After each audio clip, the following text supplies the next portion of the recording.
La conferenza stampa dedicata a voi giornalisti e proseguirà stasera con la consegna della Stella della Mole. Il giorno dopo invece si terrà la masterclass al Cinema Massimo, preceduta da un red carpet durante il quale Martin Scorsese potrà incontrare, credo, i suoi numerosissimi fans. È arrivato il momento di chiamare qua il nostro grande ospite, il maestro Martin Scorsese.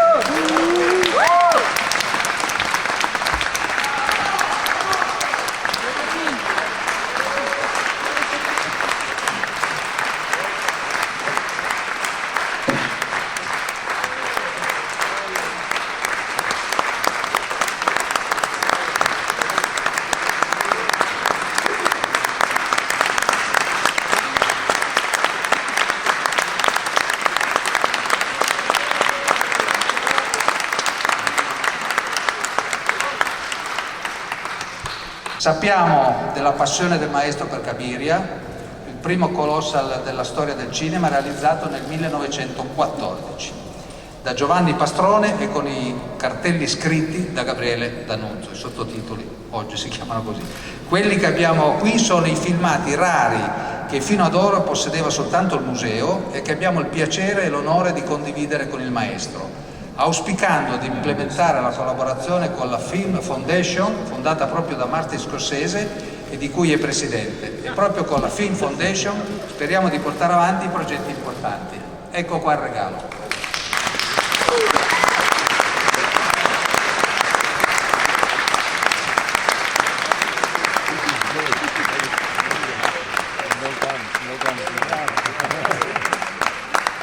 In un recente documentario intitolato Film The Living Record of Our Memory, che racconta la storia della conservazione, del restauro, della digitalizzazione dei grandi film della storia del cinema, si dedica uno spazio importante al lavoro che ha fatto Martin Scorsese.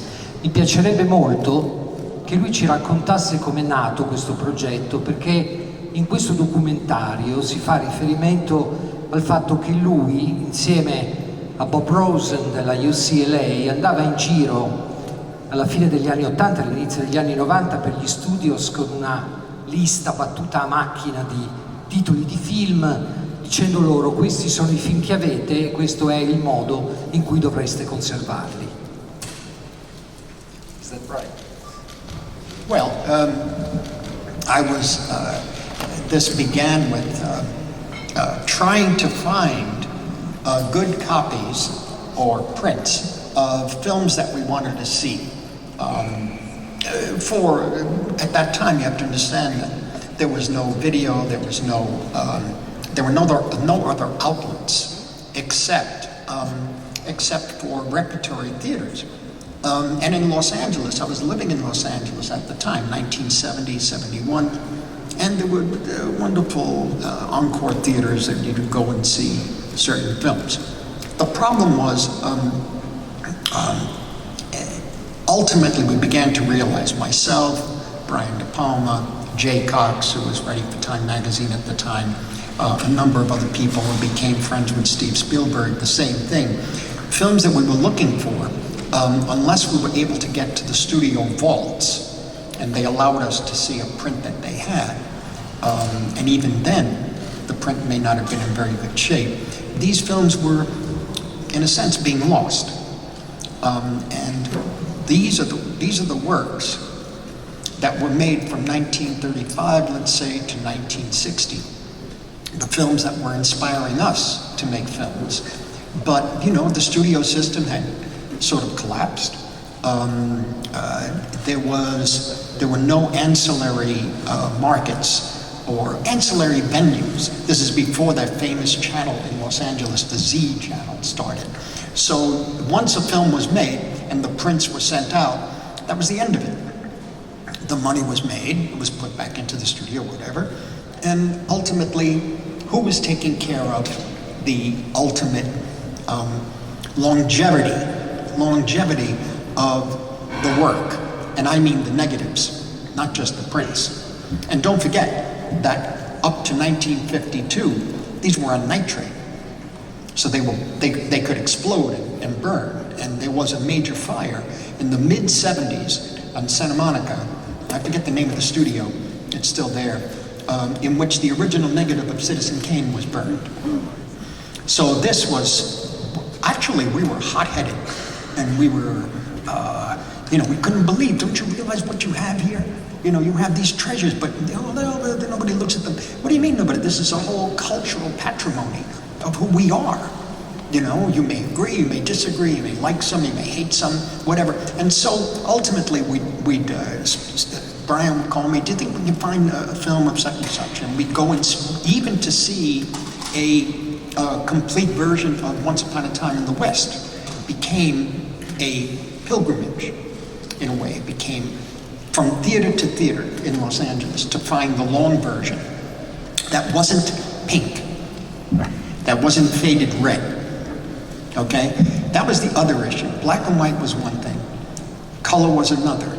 We were at the point in which you could still kind of make black and white films. 75, 76. The problem was that by that point, every film had to be made in color. And at that time, the new system to promote, and I should say produce, and I'm getting to the point about the Film Foundation. the new system, and here's the thing. The new system, you start to make a film, you design it in black and white, you design it in color. You know, you're wearing black, he's wearing this, and the color means something. So if Ingmar Bergman makes his first film in color, it means something. If Fellini makes his first film in color, it means something. Antonioni the same, all of this. And so we were obliged to make films in color, and at that point, the system of printing these films in color were so inexpensive that in the wrong conditions, the print would go pink in 6 years, less than that. So that very often we'd find a film that was made in color in 1957 and you couldn't even see the eyes of the actors because it had faded. There was one night at the Los Angeles County Museum, they were showing these incredible show on Fox Studio. And they were showing the vault, the prints from the vaults in nitrate, Technicolor, and black and white. They were glorious. And it was myself and Jay, Stephen Faber, I think, Spielberg, De Palma. We all went to see a double bill of Niagara, directed by Henry Hathaway with Marilyn Monroe and Joseph Cotten, and 7-Year Itch, directed by Billy Wilder. And at that point, the head of the museum, how can I forget his name? He restored A Star Is Born, Ron Hebert. They screened Niagara. Niagara is a wonderful melodrama, or I should say film noir, in Technicolor. And it is luscious to look at. It's a 1:3 aspect ratio. Okay, it's right before CinemaScope came out. Okay, it was beautiful to look at in nitrate. And after that was over, it was going to screen 7-Year Itch, which was one of the first CinemaScope films. And Ron Haver came out and said to the audience, now, the print we have of 7-Year Itch is a little faded. And everybody started to boo and hiss. And he said, but we're going to put a blue filter on the projector. And people started saying, no, no. And the reason was that the blue filter would bring some of the color back, but it would make everything out of focus. And people started stamping their feet, and we were looking at each other because we had seen these films on television, and they were in very bad condition as it was. Well, when the 7-Year Itch started, whatever you may think of the film, in that 2:5:5 aspect ratio, pink and blue, you couldn't even see the actor's eyes.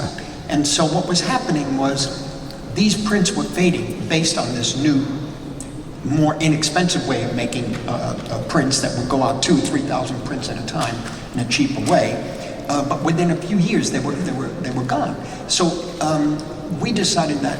I remember the audience started pounding their chairs because the blue filter was out of making the image out of focus, and we left. And we left. This is pathetic. I said all these beautiful films were shown from the 20s and 30s, and I should say from the 30s and 40s into the early 50s. And then this has happened to all the films that we knew growing up. And so at the same time, we were obliged to make films in color, which means designing and making narrative choices in color, in which would then fade in like 2 years. So what's the point? What's the point? And we began to search out title by title by title. And then one of the key films that I tried to find was the American version of it, was El Gattopardo. And the only thing we could find was Hand and Scan, pink, dubbed in English, edited. And it was gone. And at one point somebody asked somebody in the vault, they said, why is the print not there? Why is an American version of the film at least sitting there? Because there's no room. There is no room in the vault for these prints. Nobody sees them. And by 78, 79, the Z channel started. And films were going to be shown then on television, cable, yes, or however, pay TV, but unedited, uninterrupted, etc. And this was the beginning of it, and then video started. And so, right around that time, I started looking for films like Force of Evil by Abe Polanski, and Pursued by Raoul Walsh, and Johnny Guitar by Nicholas Ray. And I was able to track down, title by title, and make new prints with permission of the studio that owned them, and put these prints in the Museum of Modern Art. But by the time the mid-'80s came around, I met Bob Rosen, who just sadly passed away the other day, from UCLA, and he said, think about the future of this. The video is getting better.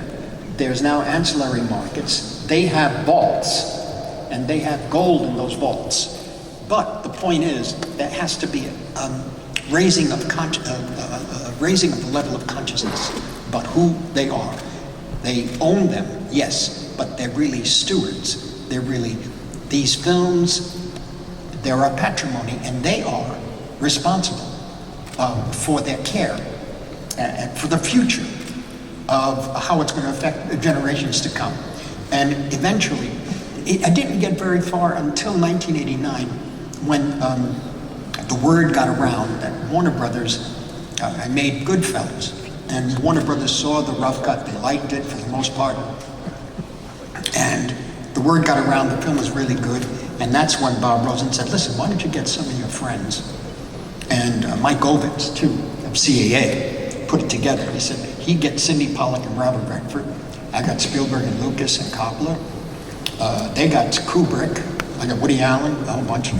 And so they said, put it together and form a little foundation. So we did that in 1990 through under the guidance of Bob Rosen, but primarily through CAA and Mike Ovitz and that group. And with that foundation, we presented each studio head with a volume of films that they own. While I was editing Goodfellas, I was doing that. I had to make choices. I said, put an A list, a B list, a C list, and said, well, the A list, I may not like that film, but it was their first film in Technicolor. I may not like that film, but it was their first talkie, so they should look at what's there. This film is very important for this actor, that I think. And so I said, let me give these volumes of Fox, Warner Brothers, and MGM UA, and Columbia, and I forget the other, Universal, etc. Let me get into, and CAA helped me do this, get into the front office to talk to the heads of the companies and bring Bob Rosen along, and try to bring the archivists and the filmmakers, the studio, I should say, together, because they, quite honestly, I believe, felt that the archivists were thieves. This was a belief that, we had to say, no, they're not thieves. What they're doing is saving the film, in a way. Saving it, well, they're showing it in their theaters and this sort of thing. Not the theaters, but their schools at UCLA. Well, yes, that's what it's for, The point is that we formed a foundation in which we would agree on certain titles to make restorations of and preservation of. And somehow the financing would be absorbed by the studios and by whatever financing we can get for the archives, and we put it together, and they would have a new negative in the archive, a new negative in the studio, and a third negative, and that sort of thing. And so this is how it began. And since then, Margaret Bodie and Jennifer Ahn have been the heads of the Film Foundation in New York and LA, and eventually absorbed into the Directors Guild of America. And one of the reasons for that was when, tragically, Alan Pakula got killed, he died, and the DGA wanted to have a retrospective of his work. And I have been talking to them about the Film Foundation. This is 1998, 99. We were Bringing Out the Dead. And so the Film Foundation had been around for 8 years. And we were trying to find money for it and that sort of thing. And it was rather difficult, but somehow we got a lot of films done. But the DGA said, this is something that's really important. I said, we could fight for artist rights, but you can get all the rights you want. In the meantime, what you're making is fading away, and nobody's taking care of it. So what good is it? You know? And so they tried to get films for Alan Pakula's memorial service, or a memorial screening, I should say, and they couldn't really find any. They found a few television prints, panned and scanned with slugs for commercials. I mean, this is ridiculous, they said. So I think we should combine, see what you're doing now. I said, and we should combine this to at least have every studio, we did this at first, at that time, in 1999, 2000, we got every studio to donate a print to the archives of the films that they made. So all of this was incremental as we were going for artist rights also. Fighting for artist rights. In any event, what eventually happened was that that's changed to a certain extent because the formats have changed from 35 millimeter to digital to DCP to whatever. But since then, there have been a lot of changes, and I would say we've done about, since 1993, I think, through the help of Melody Hobson and George Lucas, financing a lot of this, over 2,000 films from America and England and a number of other places. And so the whole idea was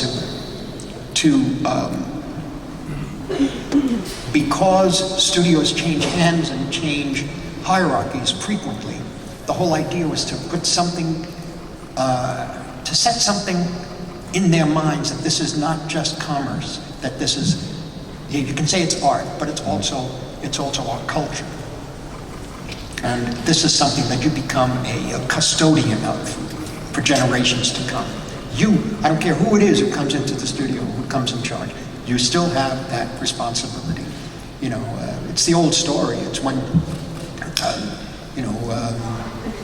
you look at a painting from the Renaissance, or some paintings, Dutch paintings, or even some of Rembrandt's, where the composition seems off. That's because the guy who bought it cut the sides. So, well, I own it. So this is what has happened. Since then, we've also opened up to the World Cinema Project, which involves similar searches for films from countries that don't have the infrastructure of restoration, preservation, etc. Films that inspired, let's say, Walter Salles and Fatih Akin and Suleiman Cissé and Manuel de Oliveira and so many others. We were all part of that group. Anyway, it's a long answer, but it was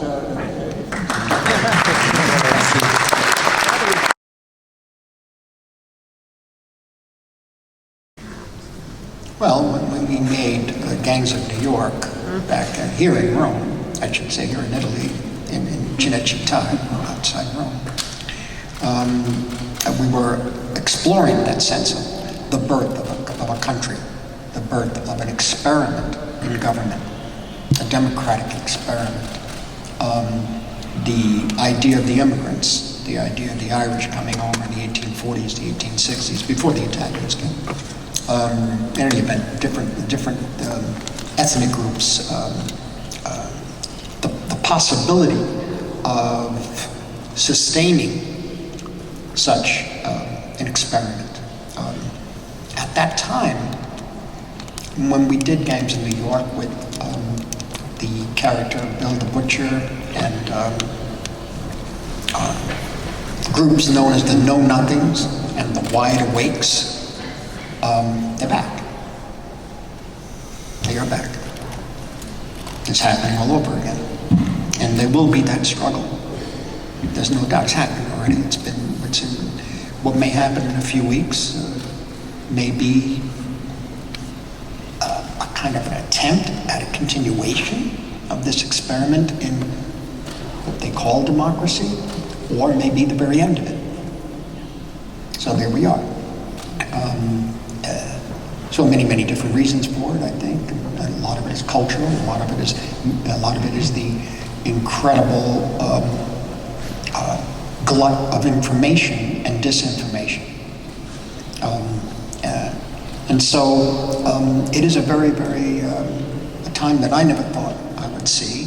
When we did Gangs in New York, we always liked Fellini's phrase with Danilo Donato when they said that they made Satyricon, when they said they walk in the street in Rome at night and lift up the cobblestone, and underneath they'd see the ancient Romans. And we thought in Gangs in New York, we'd see the ancient New Yorkers, so to speak. And Fellini called Satyricon science fiction in reverse. And that's what we thought we did in Gangs in New York. But sadly and tragically, it's prescient for now.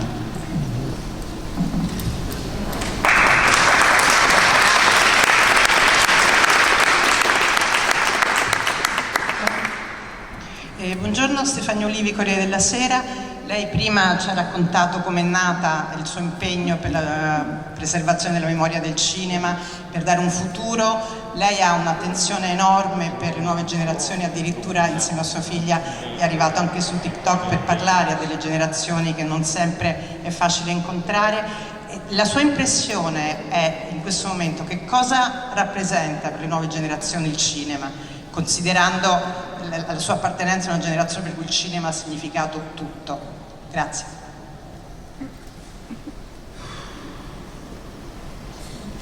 Well, cinema is evolving. No? Cinema is still infant in a way, whether it's the feature film on screen or it's TikTok. So I think the question really is more about how one continues to tell stories to others. And in telling a story, why do we want to tell a story? Who are we? Do we want to tell people who we are because maybe they could identify with us, or I could identify with them? I can maybe learn something from them, they can learn something from me. We may learn we disagree, but we may give each other the respect and the dignity to disagree. All of this is in storytelling. And now, I think cinema as we know it, as we knew it for 100 years, is something new. It's something completely new. I don't know where it's going. It can go anywhere. You know, it could go to a tablet that you take, or something that is placed into the back of your head. You live in a virtual reality. The story to imagine, just now, even with virtual reality, I always talked about, let's say, doing Orlando Furioso in virtual reality. Every canto. Or Shakespeare's Hamlet. Suddenly you're there with Hamlet on stage. It's happening. It's not even on stage, it's in front of you. So, this will happen. And it is happening now. It depends on what you want to say and how passionate you are to say it. That's the key. Do you really want to communicate? And can you communicate for, I think, ultimately, the betterment, I should say, the improvement, or I should say something for the positive for civilization between people, rather than tearing down. This is the key. Information. Knowledge is different from information. There's information, but it may not be knowledge. It's about knowledge. And knowledge is thinking, talking, talking, questioning, learning its knowledge. And ultimately, maybe we'll become better for it. But so cinema now is part of all of that. And cinema could be expressed in any way, whether it is, an animated form or, apparently TikTok too. I was in some of the TikTok. I didn't know. And my daughter told me, Dad, just do this, and I did it. And so we have a couple more to do, I think. She wants me to do a few more. Anyway, it's part of the communication. But it depends all on the human soul. How do you want to communicate? You have all the tools at your disposal now. It's infinite. And that's just beginning. So cinema was just, it's like 19th century theater, or, the oratorio became an opera. So now it goes anywhere. Anywhere we want. It could go in, you can make a film in this. So. Thank you.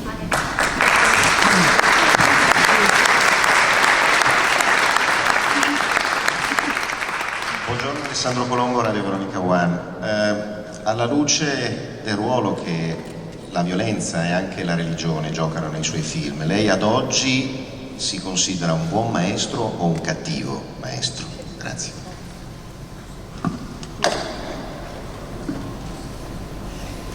Good or a bad teacher? I think violence is part of who we are, all of us. And I think to lie about it or shy away from it is worse. And I do think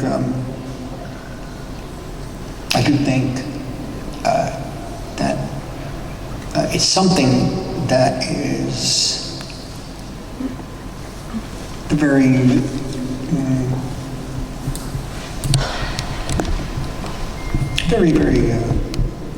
essence of when I grew up. Door to door, street to street. I saw people trying to live a decent life, but violence all around us, in different forms, by the way. And this is part of, and I saw the confusion of the violence. In other words, I saw some pretty decent people do some pretty bad things, I think. Oh, I experienced it. And so I wondered what are we as human beings? And there is an attraction to violence, especially for younger people. And I think one has to express that. You can't say, violence is bad. If somebody feels maybe generated, exhilarated by violence, and that's part of who we are as human beings. I don't say we go and do it because of that, but don't deny it. Don't deny it. Know that that's possible in us. Know who we are before we condemn it completely without everyone else. And it deals with, it's uncomfortable and ugly at times, but that's the way I saw the life I was leading, or I should say, the life that was led around me too. In many different forms, by the way. Street is one thing. A meeting in a front office, let's say, of a studio or a bank or something, it's another kind of violence.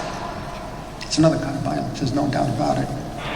It's a more civilized violence, so to speak, the stroke of a pen. And so the turn away, the look that you turn away from a person, ostracize them forever, that's a violence, that's part of who we are. And there's some people who enjoy that. I've seen them enjoy it. Yeah. And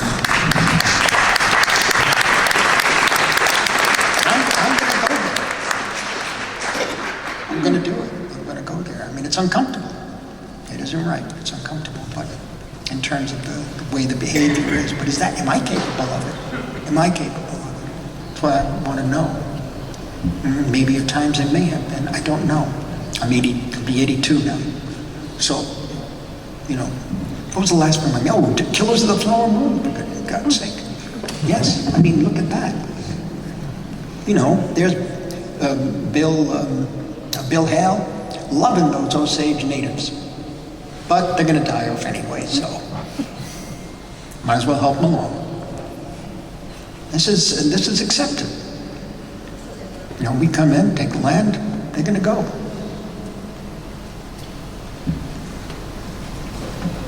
Thank you. One applause. Thank you.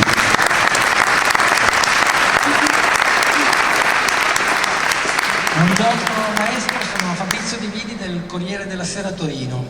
Di lei è stato scritto tutto, praticamente, in questi decenni. Lei ha fatto tutto quello che ha voluto e potuto nel cinema, ma ci può dire un qualcosa che forse è sfuggito ai nostri radar? Un suo rimpianto? Io la chiamo sinteticamente, ci puoi raccontare la sua Rosebud, la sua Rosa Bella?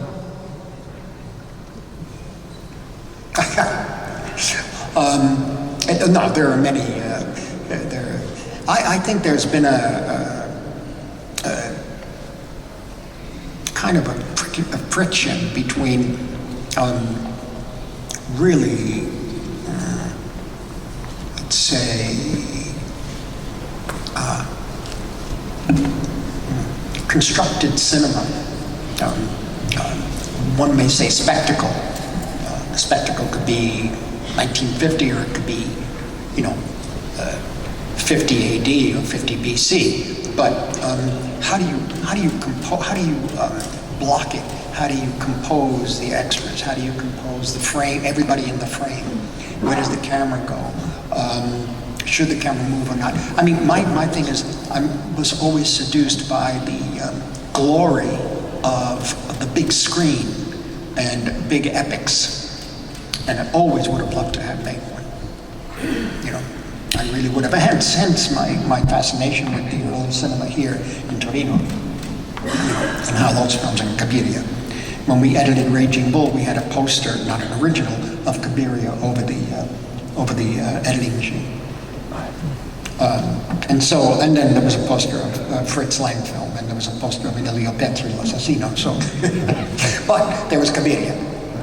And I've always wanted to do something like that. Hence, one of the reasons on this underseas archaeology film that we're trying to do. Actually, they brought up an amphora last week from right on the coast of Ustica. And so for me, this is something learning more and more, and also a museum of Morgantina in the north of Ustica, seeing the statues of Demeter and Persephone and Hades, all these statues that are now being repatriated to Italy. We visited the artifacts museum, not a museum, but the holding area in Rome, the ones that they brought back through the black market. So all of this. So in a way, I mean, there was always that, years ago I had one, I was going to do Justinian and Theodora in Byzantium. And I worked on it for years. And Gore Vidal wrote a draft for it too. And we wanted to make that film so badly, because I love the idea of Theodora and the power that she held, and also Procopius, who was the scribe, so to speak, the history. He did the history of Justinian, but in the meantime, he did the secret history, because he couldn't stand them. He really couldn't. He really was annoyed with Justinian and Theodora. When Theodora died, he said, "Thank God! Now how long can he last?" And Justinian lasted like another 30 years, I think. So, but what would happen in Byzantium at that point in time was fascinating to me. The difference of the fall of the West and the rise of the East. And so, it was 3 or 4 years before Gladiator. And that was the kind of film at that time you could not get financing for until Gladiator. And then it was done. And so I admire Ridley Scott and how he's able to move those forms in the frame, masses of people. It's extraordinary. You go back to Albargans, or you have Guazzoni and you have Pastrone. So I really do admire that. But in the meantime, I make films, with a person in a corner.